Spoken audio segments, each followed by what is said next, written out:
helping my mom decorate our house during the holidays with her seasonal troll doll collection.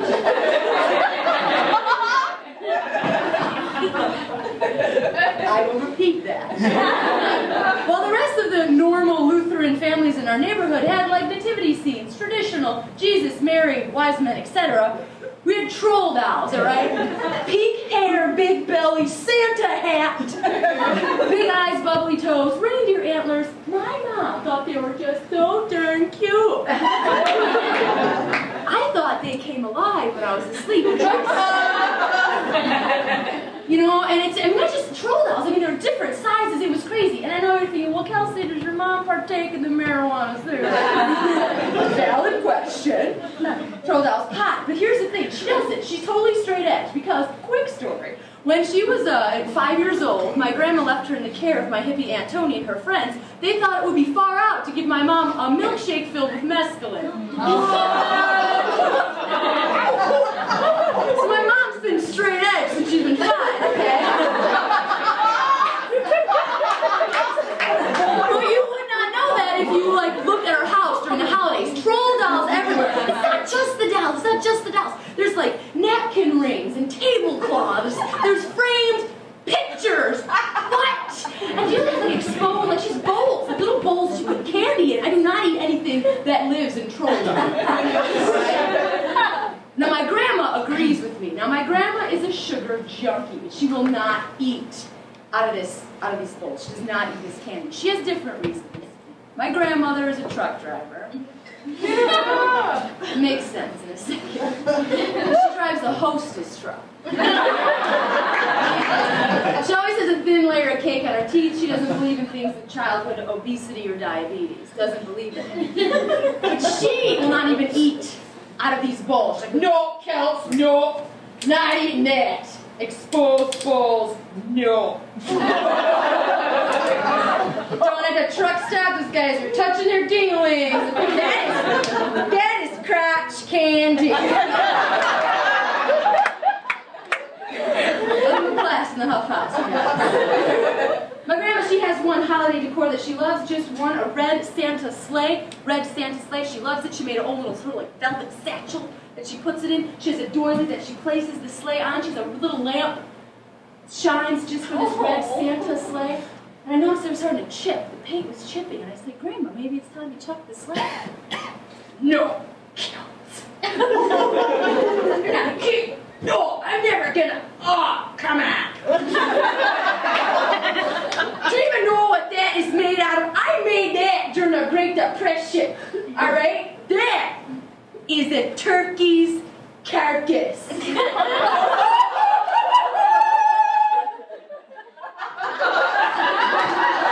guys aren't appropriately freaked out.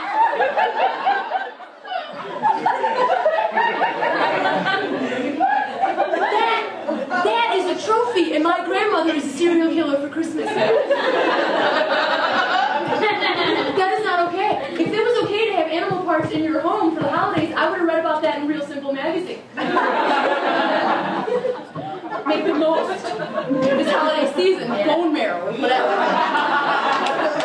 It's not okay. If it was okay, Rachel Ray would be chatting it up at her show. You know, she'd be like, bleh.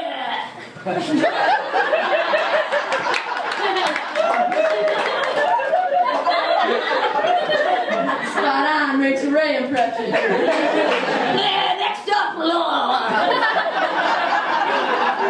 chickadee cheesy wings, you boil them and use the bones for earrings.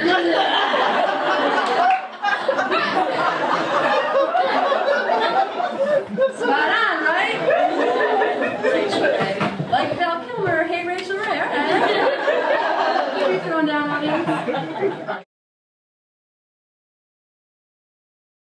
I haven't given up. I still want to learn new things. Like I watched that show Made on MTV. You guys familiar? Yeah. You know? If you're not, it's just a show on MTV. They teach teenagers how to skateboard or breakdance or skateboard or whatever. And I watch it and I think, like, what would I get made into? Like, who would? Because they get a coach and they get like taught intense training.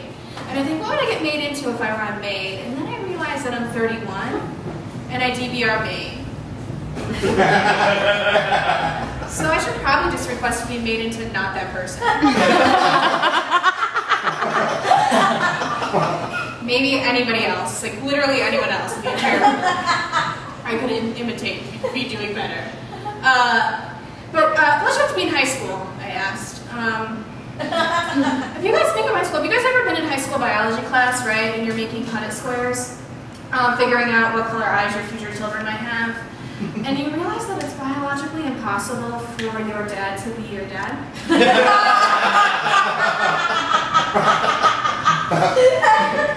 Me either. That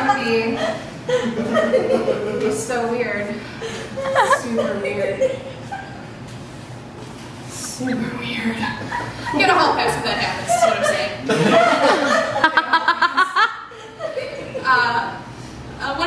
One of the biggest irritations in life is when people tell me to smile. You guys are all smiling lovely, and I don't know what to tell you, but does anyone ever tell you to smile? And it's really irritating. You know, smile, you look so sad. Why so down, Frowntown? Give us a smile, sad clown, come on.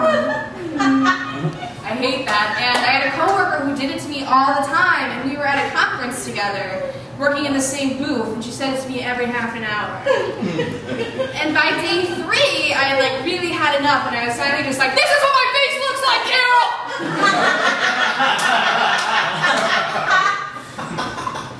I don't know what you want me to do about it.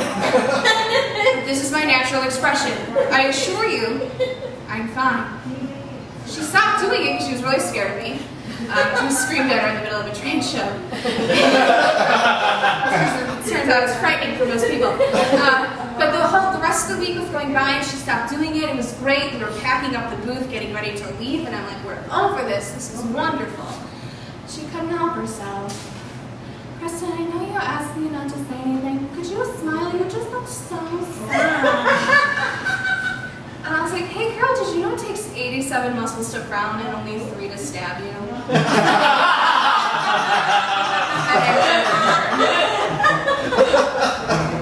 I heard her. Like, most of it she was annoying, but it was because I got a 13th century Ming Dynasty knife strapped to my ankle. And I believe in using ancient ceremonial objects for their original intended purpose. And that was a murdering knife. So when I got back from that work conference, everyone in my office was gathered around the TV and they were watching a news thing about clones. And I joined their conversation and my coworker said if he had a clone that he would use it like for a kidney or like extra, like any organs that he needed throughout his life, he would have his clone. And I'm like, that's terrible, that's still a human being, like you can't just use it to harvest organs. And also, if I had a clone, I would use it to try on pants. You would too, right? It's completely the best use of that. Like, cause like it's really hard to find a flattering pair of pants, and you can see them from every angle. Like walking away. Like Target has a button here, but it's not the same. Like that's not the only thing I would use it for, though. I would also use it for like haircuts I'm considering. Seeing what my face looks like really close up. Hearing what my voice really sounds like. I don't think recordings are ever precise, right? Holding my own hand to see if it's as dainty as I think it is. Which is pretty dainty. It's pretty dainty. There's a lot of things I would do. There's a lot of things I would do. I noticed they have some board games here. Do they have a Ouija board? No. Nope. No? Okay. I hope no one here believes in the Ouija board. If you do, it's okay, but I'm going to make fun of it.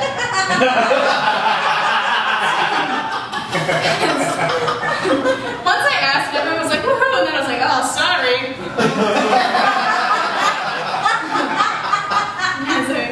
So crush your dreams. Because if you think the Ouija board is real, then you believe that this conversation may have happened at like Parker Brothers or whoever produces it. Hey brother, what are you working on? Oh, it's this game, it's about real estate. You can buy like stuff, and you can be a thimble if you want, whatever, it's pretty cool, it's called Monopoly. Yeah, that sounds great, yeah. Yeah, what are you working on, Peter? Oh, it's this game, it's like you can contact the undead with a planchette, it's a plastic thing.